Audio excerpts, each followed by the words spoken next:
Está connosco neste Jornal à Noite no Now, Ricardo Ribeiro, é especialista em segurança e proteção civil. Muito boa noite, obrigada pela presença. Boa noite, Marisa. Vamos então tentar perceber melhor como tudo se passou e que levou ao atropelamento destas 16 pessoas, pelo menos uma encontra-se em estado grave. Bom, podemos ver aqui nesta sequência uma viatura encontrava-se estacionada na rua Sá Carneiro, desvio e entrada na zona pedonal.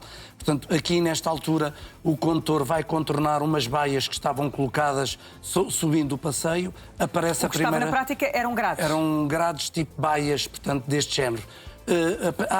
Nesta altura há a primeira ordem de paragem da GNR, o condutor desobedece e nessa altura inverte a marcha. Há uma segunda ordem de paragem que o condutor volta a desobedecer e arranca.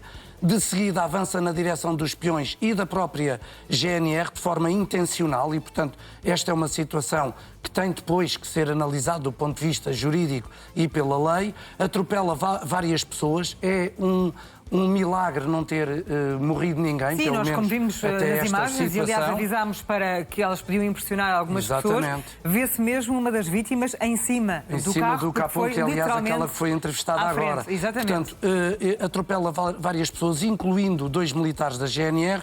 Durante a fuga ainda embate noutro veículo, tenta depois abandonar a viatura e é detido pelo grupo de intervenção da GNR, de ordem pública da GNR. E só nesta altura... Tudo isto em muito poucos minutos. Tudo isto em segundos. Portanto, é uma situação muito rápida e que, de facto, acaba por ter aqui uma razão, que é, em primeiro lugar, este tipo de bloqueios são bloqueios que não são físicos, são bloqueios indicadores, por assim dizer, de que não se pode passar por ali. São indicadores, na prática não bloqueiam nada. Não bloqueiam se alguém quiser ultrapassar aquilo, ultrapassa, o que foi o caso. Portanto, e esta, se pudermos passar ao próximo diapositivo, sim, podemos vamos passar à próxima imagem, porque aí vamos perceber melhor o que é que não funcionou, exatamente, apesar da rua estar vedada ao trânsito e estar com essas barreiras que exatamente, visuais não na funcionaram. prática. Portanto, são barreiras físicas insuficientes, as baias colocadas. A sinalização, obviamente, também não impede um indivíduo que pretende fazer isto. Uma coisa é a pessoa ter dúvidas se pode ir ou não ir. E aí a sinalização dá-lhe a indicação. Se a pessoa, alcoolizado que estava, pretendeu fazer aquilo de forma voluntária sob o efeito de álcool, a sinalização nem as baias não vão impedir. A presença policial limitada, a ordem de paragem necessária, mas não foi suficiente. Falta de uma proteção física robusta e contínua. Portanto, na minha opinião, uma rua pode estar legalmente fechada ao trânsito, mas se continuar fisicamente acessível a um automóvel, por exemplo, como é o caso, na prática não está bloqueada. As barreiras não foram concebidas, a tipologia de barreiras que eles colocaram não estava concebida para resistir a um impacto de alguém que propositadamente quer invadir a rua. A segurança eficaz não depende de uma única circunstância. Há aquilo que se chama a segurança em várias camadas. O que é isto na prática? Quando uma camada falha, há uma segunda camada de segurança, de medidas de segurança. É isto que não existia. Nós já vamos detalhar o que é que poderia ter existido para prevenir este acidente. Antes, deixe-me só lembrar aos telespectadores do NAU que todas estas imagens que nós estamos aqui a ver e que nos estão a ajudar muito a perceber como tudo aconteceu e como é que podia ser evitado, foram geradas com a ajuda da inteligência artificial. Os dados não, os dados são tudo aquilo que nós estamos aqui a discutir. O grafismo, sim. Sim, mas deixe-me retomar aqui o raciocínio, porque o Presidente da Câmara de Albufeira veio dizer, bom, mas havia baias, havia barreiras, havia reforço policial, a rua já estava vedada ao trânsito, mas agora vamos então a esta parte. O que é que deveria ter existido que poderia ter impedido Marisa, este o Sr. Presidente de Câmara não tem que saber, porque não é especialista em segurança, não é polícia, não tem que saber isto. Alguém lhe tem que informar que este tipo de barreiras físicas não é eficaz, nestas situações, ainda para mais naquela rua crítica. E, portanto, há vários tipos, estas são algumas que eu optei, barreiras físicas, obstáculos robustos que impedem ou atrasam a entrada de veículos. Elas podem permitir, fazendo uma gincana, por exemplo, diminui o que daria a hipótese à polícia de ter outro tipo de atuação. O controle de acesso... Mas estas não seriam muito práticas, uma vez que a rua está aberta ao trânsito. Mas se eu fizer uma gincana, por exemplo, o carro é obrigado a abrandar até 5 km/h para poder passar. Ou então, praticamente bloquear. Nessa circunstância, não querer bloquear definitivamente, estas não são adequadas. São estas que eu posso levantar e baixar, posso ter até um comando. A própria autoridade que pode ter tipo essa capacidade. De barreiras existe muito existe até em Lisboa. Sim, exatamente. Sim, na zona de Chiado, em Lisboa. sobretudo. Uma sinalização eficaz, e quando eu digo eficaz, é para a informação, não é para um criminoso, porque este senhor estava sob o efeito de álcool. Mas podia ser um terrorista. E, portanto, nessa circunstância, se calhar não tínhamos só vítimas feridas, tínhamos muita gente morta. Depois, vigilância e presença, ou seja, de proximidade, e o planeamento e avaliação das possibilidades e dos riscos a que poderemos estar expostos, as pessoas que estão ali, dependendo do local, do período do ano, das atividades que estão a ser desenvolvidas e também as pessoas que estão ali presentes e a hora, etc. Tudo isso deve fazer parte da avaliação de risco que tem que ser contínuo. Portanto, obviamente que com toda esta situação, se nós tivéssemos preparado antecipadamente a questão de impedir a acessibilidade física a quem quisesse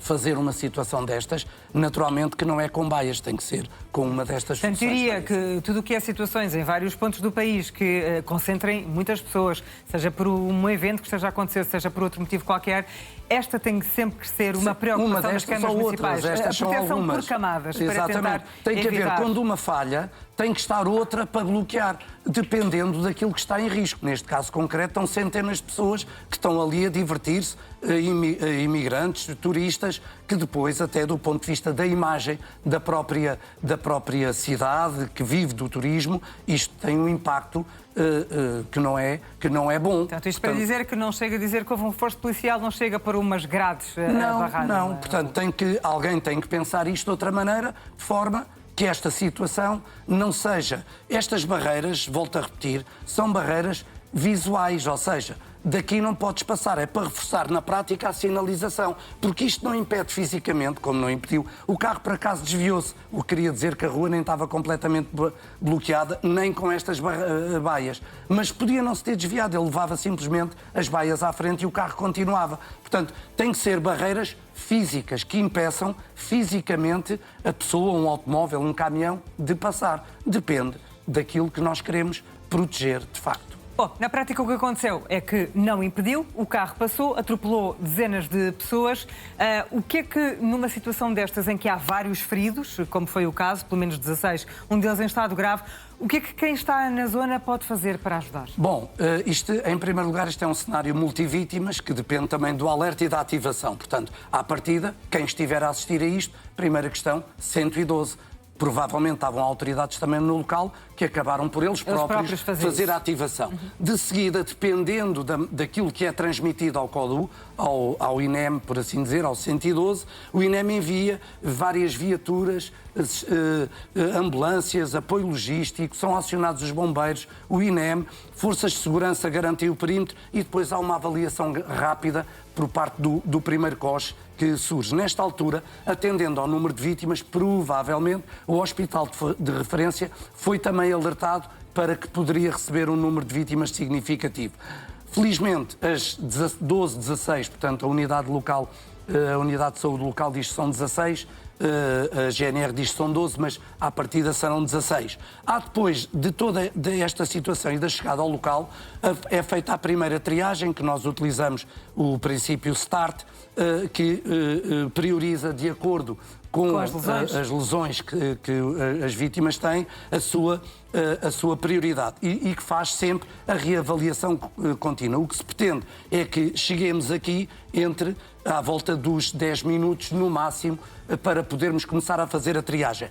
A seguir há a estabilização e o tratamento. Esta é a fase crítica, porque não estamos em ambiente hospitalar, muitas das vezes não temos os equipamentos, os médicos podem estar a chegar ou ainda não chegaram, mas os bombeiros têm que fazer controle das vias aéreas, as hemorragias ativas e as mais abundantes, imobilização, suporte básico de vida, se houver paragens cardiorrespiratórias e depois prioridade às vítimas que na triagem START são prioritárias. Escolha do hospital mais adequado, nem sempre é o mais perto, mais adequado ao estado da vítima. O transporte é escalonado. E o equipamento, de acordo exatamente, com a gravidade. E também, se for, ou são 16, podiam ser 50. E então aí tem que se fazer a divisão pelos vários hospitais de referência. Transporte escalonado conforme a gravidade, pode ser por via terrestre ou por via aérea, e depois a ativação do plano de emergência interno no próprio hospital, se justificar. E também a distribuição de vítimas.